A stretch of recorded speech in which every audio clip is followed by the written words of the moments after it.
Holden Commodore, as Australian as Bratwurst. Australian car enthusiasts, okay, just Holden enthusiasts, are up in arms at the prospect of Holden's next Commodore being sourced from Germany. When Holden ceases local production of the Aussie as pie and sauce Commodore next year, it is widely tipped to be replaced by the German-designed Opel Insignia, rebadged as a Commodore. This has ruffled more than a few feathers in the red corner of the civil war between the forces of Ford and the lion-hearted. Bloody hell. A German Commodore. That's not a Commodore. This is a Commodore, says a random Holden fanboy pointing to his original 1978 VB in mint green metallic paint, accented by some natty bronze pinstriping down the flanks, with plush tan cloth interior. When the VB Commodore was launched onto the Australian market, it signaled a seismic shift in our motoring landscape. Here was a car that was much more refined than its predecessors, offering a level of comfort and luxury, not to mention ride and handling previously only available in imported cars. This was Aussie engineering at its best. Except it wasn't. The VB Commodore, the first in a line of Aussie-built, Aussie-tough Holdens, was in fact about as Australian as Bratwurst, based, as it was, on Germany's equally as refined executive sedan, the Opel Commodore. Or, if you lived in England, the Vauxhall Viceroy. Actually, if we're being completely honest, the Holden Commodore was a bit of a Frankencar, assembled from bits and pieces sourced from the Opel parts bin. With Opel's V-body platform providing the underpinnings, the Aussie-built Commodore utilized the body shell of Opel's Rekord with the nose of the Senator grafted onto the front. It was, and remains, the bastard love child of those two models. But such a roaring success was the Commodore in Australia, that Opel's V-body platform served as the building block for a succession of models, the last of which, was the popular, and still highly visible on our roads today, VL. By then, Holden's designers had slowly and inexorably steered the design away from its German origins. But, there can be no argument that the VL still bore more than a familial resemblance to its forebears. In 1988, Holden introduced the VN model to Australian roads, but Holden thought that this was another fine piece of Aussie engineering. Adopting a similar, if lengthened version of the Commodore's previous platform, i.e., Opel's V-body, the designers of the new-gen Commodore again borrowed heavily from their German Opel counterparts for its styling cues, namely, the Opel Senator and Omega. The Opel Omega would, in fact, serve Holden's engineering and design department well over the next few years, its platform forming the basis of the next generation of Commodores all the way through to 2006's VZ model. By then, of course, Holden's engineers, perhaps sick of the long travel times to Germany to see what platforms and parts they could nick from their German cousins, had been working hard at designing what would become the first all-Australian designed Commodore, 2007's V. With a project budget believed to be in excess of $1 billion, the V was an immediate success, offering a level of engineering and refinement never before seen in an Australian-designed car. It was so good, we even started exporting it to the Yanks where it was badged as a Pontiac G8. But, inevitably, all good things must come to an end, and it is the same for the Holden Commodore. The VF model currently available from dealerships around the country will be the last built in Australia, ending a short history of Aussie design and engineering that dates back to 2007.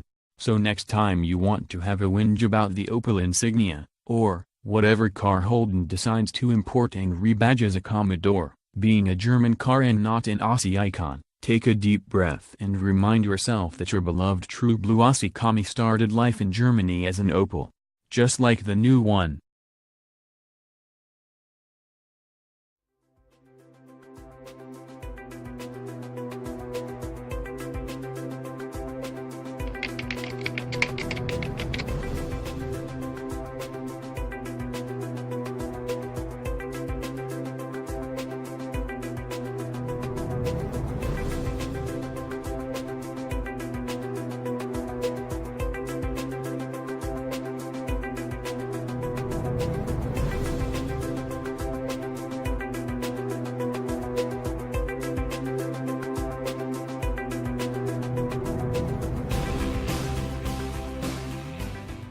Morning and welcome to Berwick Mitsubishi. I'm Mark, and today on this glorious day in Melbourne I'm going to take you for a walk around our 2012 model Holden Commodore SV6 Series 2 sedan.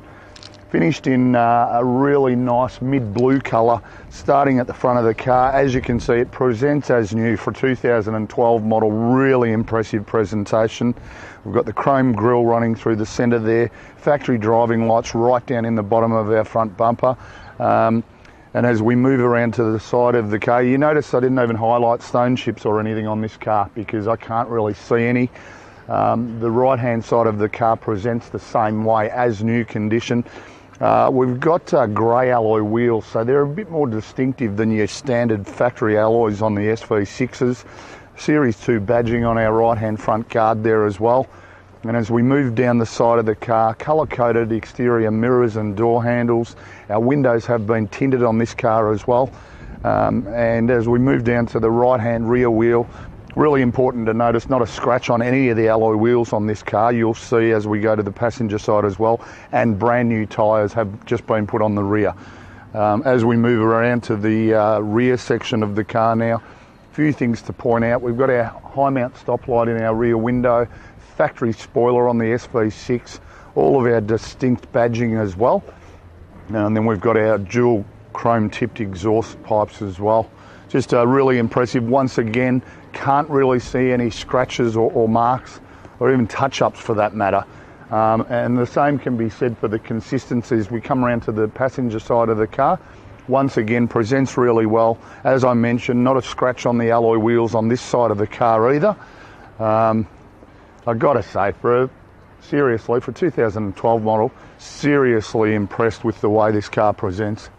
Round at the front of the car now, we'll have a little bit of a chat about the performance of the car and also the economy that you're going to get out of it. Powered by a 3.6 litre V6 motor, it'll give us 210 kilowatts of power and 350 newton metres of torque and still deliver really impressive fuel economy. 9.7 litres per 100 Ks, so you're going to get in excess out of 720 Ks to a tank of petrol. Back around at the rear of the SV6 now, simple matter of just pushing on the button on either of our two factory keys. It does have both keys. And just reveals a really good storage area in the back there. You look at the way it presents as well. It's like the exterior of the car presents like new. Underneath our cover there, we've got a full-size spare wheel. Never been on the car. That's a brand new spare wheel. So here we are inside the SV6 now, and once again, the interior, as you're about to see in the next few minutes, presents as new as well. On our right-hand side up the front here, we've got our auto headlights, so they will detect darkness and turn themselves on automatically. On our indicator stalk, we've got our factory cruise control settings there. Really user-friendly cruise control in the Holden.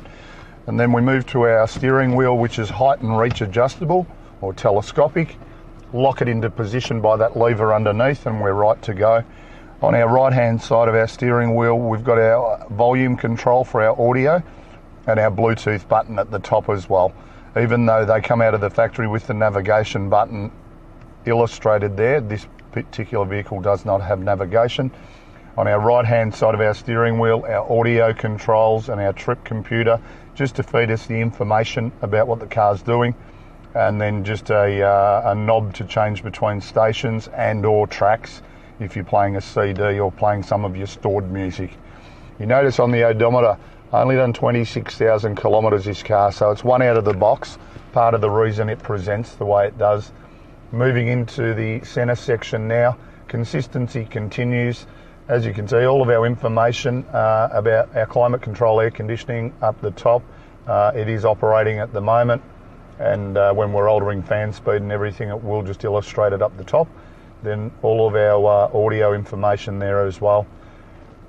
The other good thing about this car is that coming down below, you've got your master controls for your audio, and as I mentioned, we can store music in the folders as well if we wish to.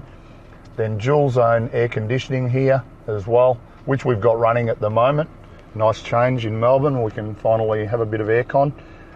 Coin tray holder there, traction control button just behind that.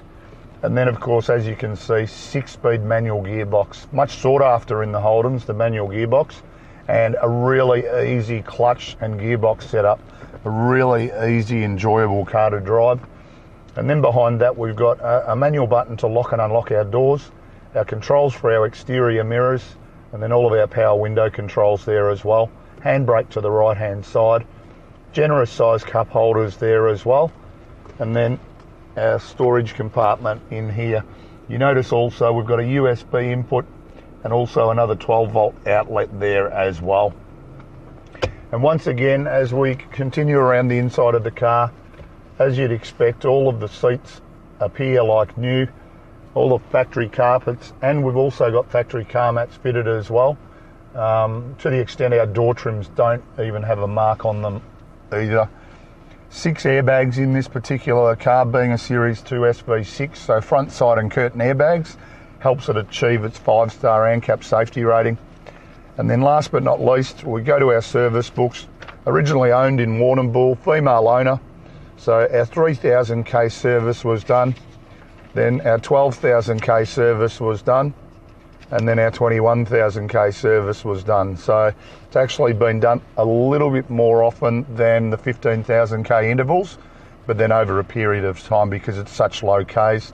And we have just carried out an intermediate service on the vehicle when we prepared it for sale. So in summary, something out of the box, a 2012 Series 2 SV6 sedan, 6-speed manual, only 26,000 kilometres, so you're not going to see something with such low Ks again in a hurry.